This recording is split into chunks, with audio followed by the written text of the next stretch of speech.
प्यारे दोस्तों, अस्सलाम अलैकुम। दोस्तों, आज हम बताने जा रहे हैं 2 हिजरी से ही रमज़ान के रोज़े फ़र्ज किए गए और रमज़ान की 17 तारीख को यानी 13 मार्च सन 624 को इस्लाम की पहली जंग लड़ी गई, जो कि जंगे बद्र के नाम से जानी जाती है।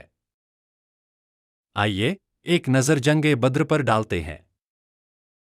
जंगे बद्र में मुसलमानों के सामान सिर्फ 313 सहाबा, 70 ऊंट, 3 घोड़े, 8 तलवार और 6 जिरह। लश्कर ए कुफ्फार के सामान 1000 अफराद, 700 ऊंट, 100 घोड़े, 950 तलवार और 950 जिरह। जंगे बद्र में सहाबा इकराम की हालत। इस्लामी लश्कर के पास खाने पीने का सामान न था। किसी के पास 7 तो किसी के पास 2 खजूरें थीं।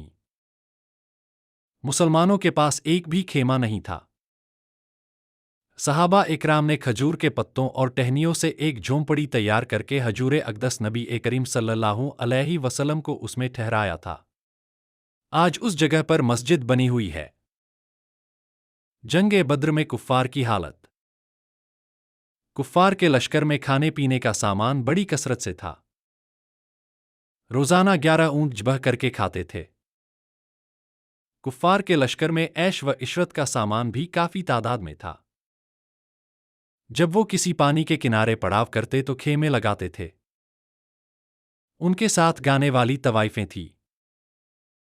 हुजूर पूरनूर नबी करीम सल्लल्लाहु अलैहि वसल्लम अपने 313 सहाबा इकराम रजी डॉट के साथ सन 2 हिजरी में मदीना शरीफ से बद्र के मुकाम पर पहुंचे, जहां कुफ्फार मक्का के साथ जंगे बद्र का मशहूर वाक़या रुनुमा हुआ। जब आप लोग बद्र के मुकाम पर पहुंचे तो रात हो चुकी थी। उस वक्त अरब के कायम करदा अकायद के तहत यह तय पाया गया कि सुबह जंग होगी, लिहाजा रात भर आराम किया जाए। फिर एक जानिब मुसलमानों के लश्कर ने पड़ाव डाला, जबकि दूसरी जानिब कुफ्फार अपने लश्कर के साथ ठहरे। हालांकि अगर ये मालूम हो जाए कि सुबह जंग होने वाली है तो मारे खौफ की नींद कहाँ आएगी। सहाबा इकराम रजी डॉट तो शहादत पाने की खुशी में और जज्बा ईमानी से सरशार वैसे भी न सो सके। सुबह न जाने किसकी किस्मत में जामे शहादत नोश करना लिखा हो, मगर अल्लाह ताला ने सारे इस्लामी लश्कर को सुकून की नींद मुहैया की। इससे पहले सहाबा इकराम कभी ऐसी पुरसुकून नींद न सोए थे। उधर अल्लाह ताला की कुदरते कामला से कुफ्फार पर रात भर खौफतारी रहा, जिससे उनको सारी रात नींद न आई।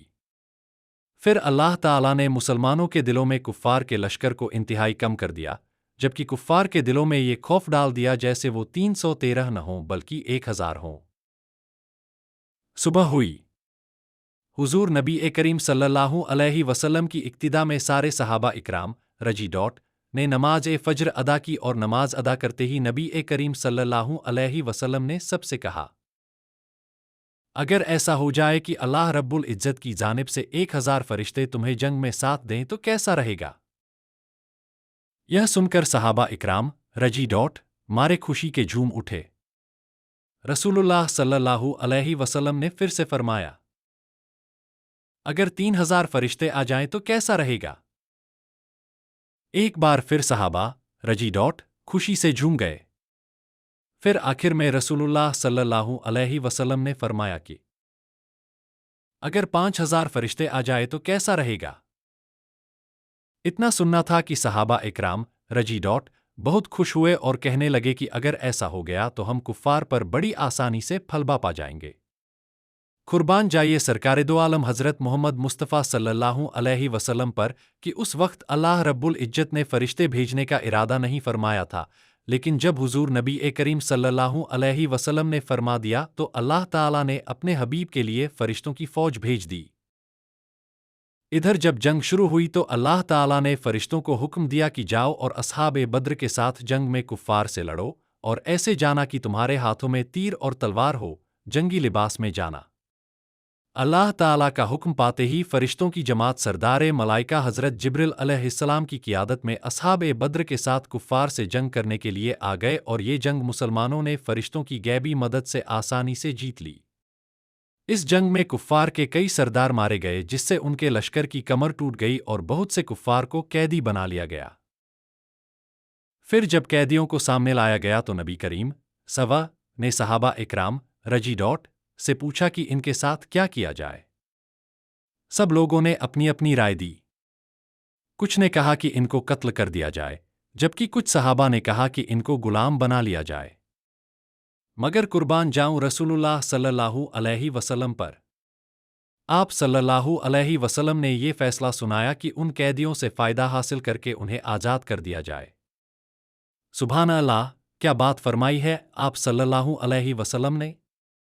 लोग उनको मारने की गरज से आते थे लेकिन आप अपनी रहमत-ए बाकरम के सदके उन्हें छोड़ देते थे।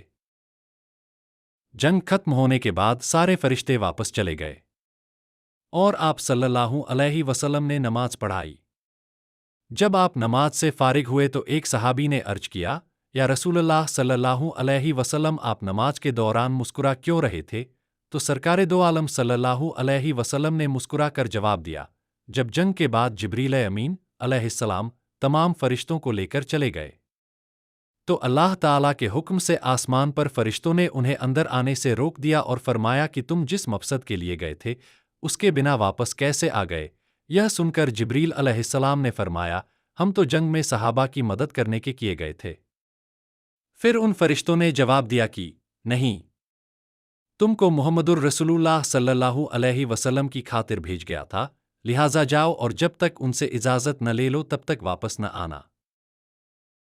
इसी वजह से जिब्रील अलैहिस्सलाम मेरे पास आए थे और उस वक्त हम नमाज अदा कर रहे थे।